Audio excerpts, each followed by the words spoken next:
Tell us, first of all, is this your first experience with the Biltmore? I know you weren't in the previous movie, but what did you think when you came to this house for the first time? This is quite fitting for me to be a part of this project, and it was an absolute honor because I am obsessed with house tours. My mother and I both are.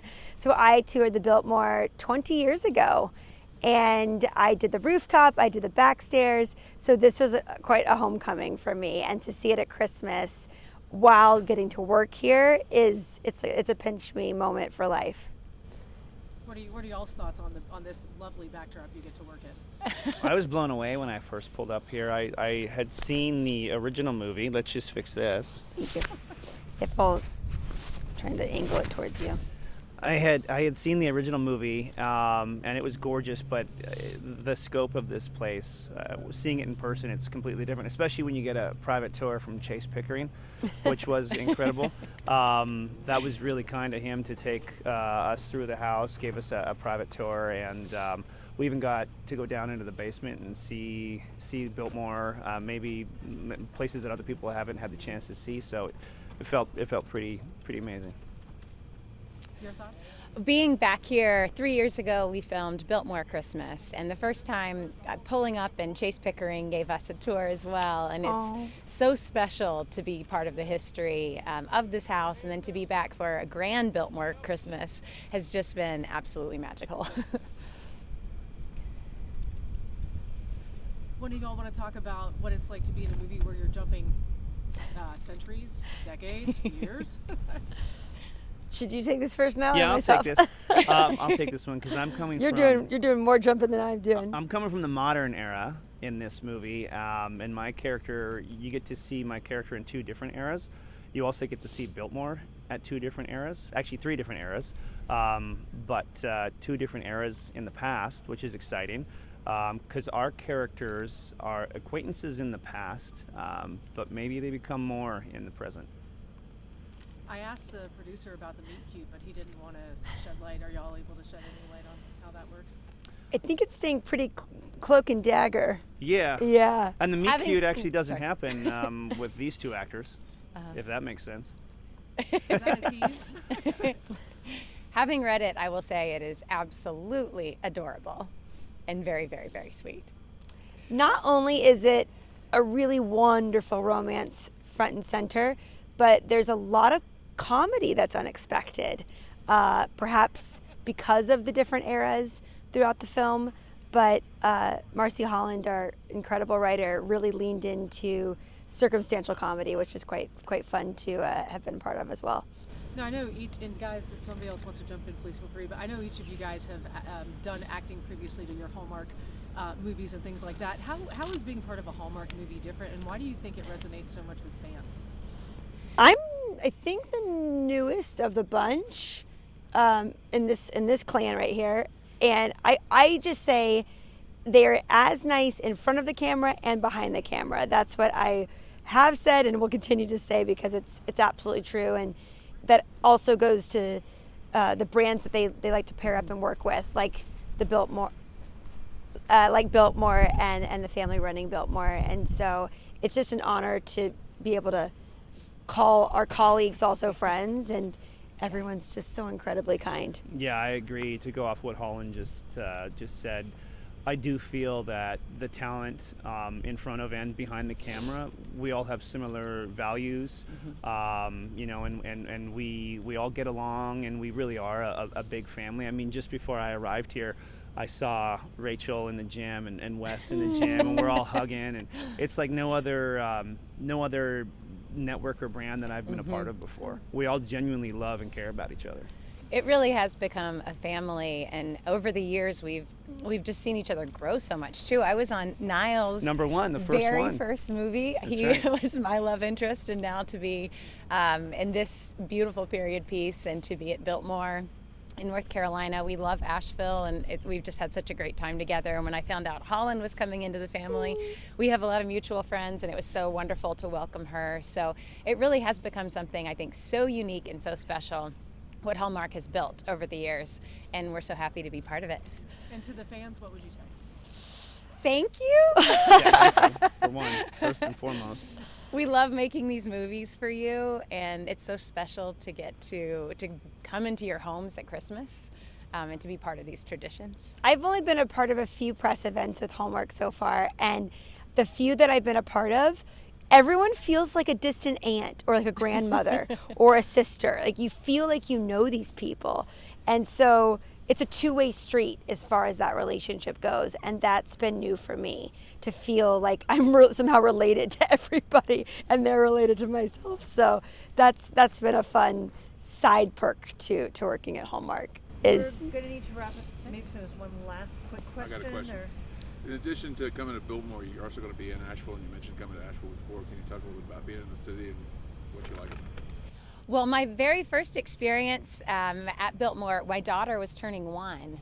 And so I had her first birthday party at Biltmore, which was so special. And now she's 4.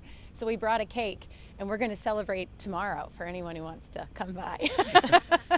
But just having these memories and being back with this fabulous cast for a Grand Biltmore Christmas and getting to celebrate here again is, and it's such a great town. We've really enjoyed exploring. Shout out to the food. Yes. Curate, Biscuit Head, Yep.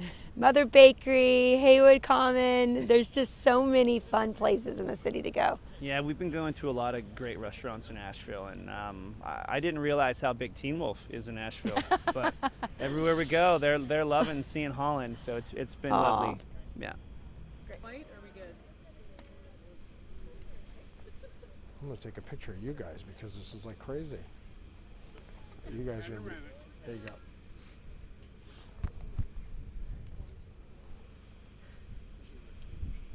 All right, let me see if I can get this. Hidden? See, you don't even need makeup. and No, all that, you're doing people. You got everything. us. Yeah, doing everything. All right, y'all good? Hardest question, first and last name and title. And spell. Yep. Andrew Gernhard, Gernhard, producer. Now, you said you were out here for the first Hallmark Christmas movie that was shot here for 2023. Yep. What is the lure of Biltmore? Why come back? Well, I feel like Biltmore is the ultimate Christmas destination for Hallmark because the decorations are so amazing. They're so big. They're so grand. And the first movie really hit a chord with the Hallmark audience. It became, widely regarded. Fans love it. People who don't even like Hallmark love a Biltmore Christmas. And I think the Biltmore house is the embodiment of Christmas. How have you all been able to sort of use the history and just the house in general to, just be an asset to the film? Well, I think the house lends the time travel idea that we used in the first movie and we're using in this movie. We're going to different times this time. And I think just the way they decorated this year, I know they thought about it ahead of time that we were coming here, so the decorations match the time periods we're looking for. And this movie, I think, opens 1895, which is the year that the Biltmore house opened on Christmas Eve. Yep. What is it like to tell a story at that point in time versus our modern 2026 when this will air? Well, I think what's interesting about this one is the first one was they were shooting a movie here in the past and then also present day era. This one is when people lived in the house, which is a whole different storyline. And what's great about it is in the footage, it doesn't look like they're in a museum. It looks like they're living in this house and they're breathing and they're having everybody, all the visitors and everything. And the difference is it's a tourism spot, and back then it was the family home. How's the city of Asheville playing in this one? Oh, Asheville's playing a big part. We're downtown for a bunch of scenes at the theater.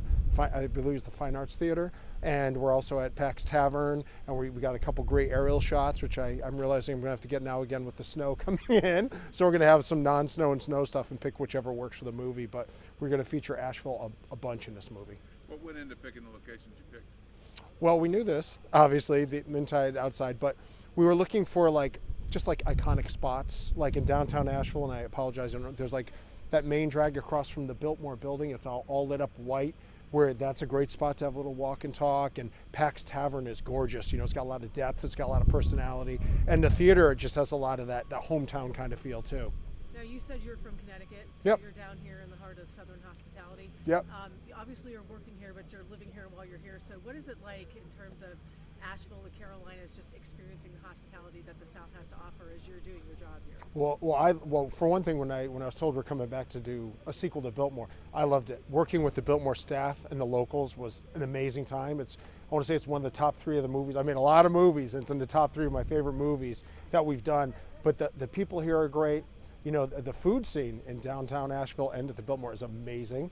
You know, when we came here for prep, I think every night we had some of the most amazing dinners I've ever had, you know, thanks to local chefs. And, you know, everybody's willing to, you know, lend a hand and help out with the movies. So it's been a pleasure being in Asheville and working with the Biltmore. Are you using any local talent? Yeah, we're using as much as we can. You know, some of the crew is local, a bunch of the extras, and some of the cast. So, and of course the locations and vendors. So we're keeping as much local as we possibly can. Can you tell us a little bit about the movie? I mean, obviously it won't air till late in the year, but kind of what's the summary of what's happening and how does it compare to the last one? Well, the movie takes place in 4 different time periods. You know, it starts off at the first Christmas, and then starts off at just after the turn of the century, goes next. And it's a love story. It's Hallmark. I mean, it's a love story told through time. You know, the characters meet when they're younger, then they meet again when they're a little bit older. They fall in love and they have to make this decision. Do they stay in the past? Do they go to the future? You know, and it's a fun little time travel, but in the tradition of Hallmark. Very romantic, very sweeping, and includes a lot of history of the Biltmore. Can you give away what the meet cute is for this one? No, I won't do that, Okay. but you can tune in for the movie for that. Will the movie air? I know it's set to air countdown to Christmas Yeah. starting October, November, but you guys do Christmas in July. Can folks expect to see a preview then, or is this one that waits until? I don't know what Hallmark has planned because, you know, they have a lot of big movies happening, but I do know it will be part of the next countdown to Christmas. I'm assuming they'll have some type of like preview because they love to get people really interested, and people are so interested in this movie. I mean, first day we were here scouting, somebody spotted us, so they've been waiting for a long time for this movie. Are you guys still looking for extras? I think we have all the extras. I remember last time we did the call, I think we got 8,000 extras submitted, some even from Japan and Germany submitted. But I know we did the call for extras just before Christmas, and I think everything filled up rather quickly. Andrew, can you confirm that Andy McDowell has joined the cast for this movie? I don't know any of the additional cast besides the leads. Guys, good? Anything you'd like to add? No, I think that covered everything.